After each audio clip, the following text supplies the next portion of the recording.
Hi there, day 5. Oh my gosh, we are going fast. Right, so let me recap what we've learned in the last 4 days. Tadasana, hands up to the sky, exhaling, forward fold, inhaling, halfway lift. Now from here it gets really interesting. So today we're going to learn our Chaturanga Dandasana.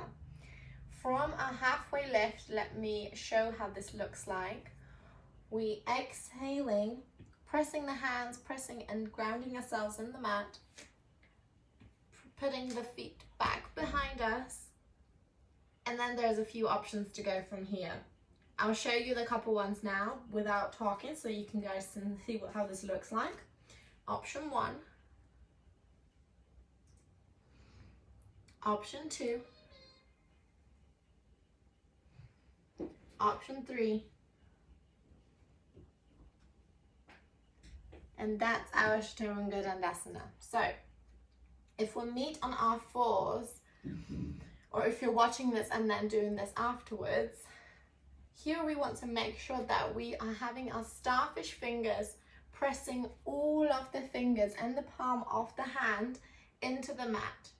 Now if you have any wrist pain, or you want to protect your wrists a little bit more, a towel is something that can come in handy here. So what you need to do is roll up the towel into a little roll like this. Then when you press it onto the mat, you want to press the hand so that the top of the wrist, just here, is pressing onto the towel, and the fingers and then the palm of the hand will still be pressing on the mat. This will create a little arch here, not an arch, more like a diagonal, so that when you are here, let me show you, pressing it into the mat, that helps to bring the weight off the wrist joint and putting it more into the fingers. So we are in this posture here. Let's do this once with the third option. So the knees are hip distance apart. The shoulders, elbows and wrists are all aligned in the same line here. So we're not backwards, we're not super forwards, we're just straight. This helps to use the muscles rather than joints to rely on them. Don't lock the elbows in, keep them micro bent. Now we will bend to the front and bend down using the elbows. So we're bending down this way, but the elbow stays in line and it doesn't go back down. So let me show you. Here the knees are down. As we exhale, we bring ourselves down. Now there's a few options for here. So you don't have to go all the way down to 90 degrees. You can gently just go down like this. This is also Chaturanga Dandasana. Totally okay and perfect.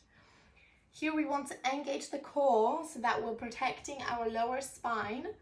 So tuck the navel in, pressing into the mat.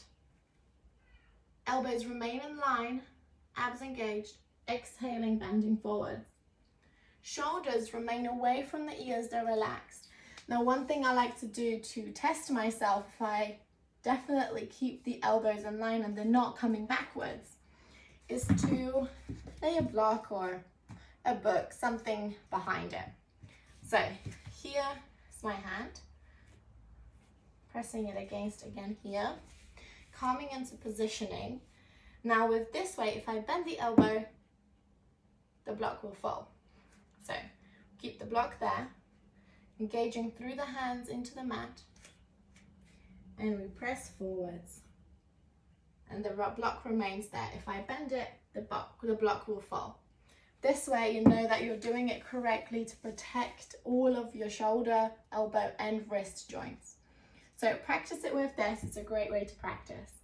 So this way we kept the knees on the mat.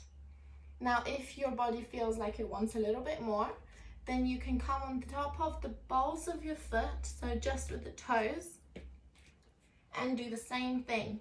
As you exhale, you drop down.